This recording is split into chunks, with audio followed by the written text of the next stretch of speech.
kê in lần tua la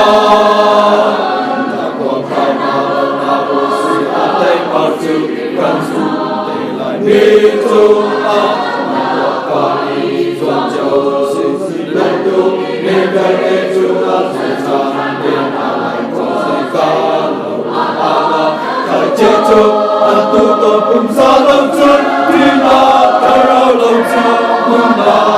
tu mi chu na su cha te nó lại tu khỏi nam ta thân chu riêng về xuân mà lâu ra riêng te inu bu nan chia riêng đi cho bu riêng non ga su chu a si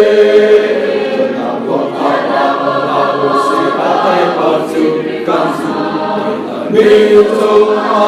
na ta ni doan châu xin hãy tu nên cái tên chúng ta sẽ sang đến ta lại qua sai cả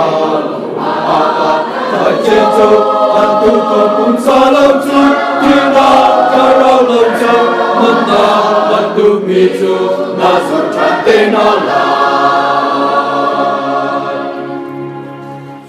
luôn qua mình và la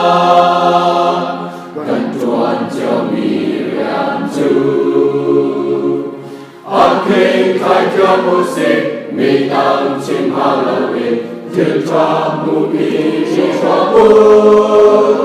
na qua khai na vô suy ta thấy bao chữ căn su mi châu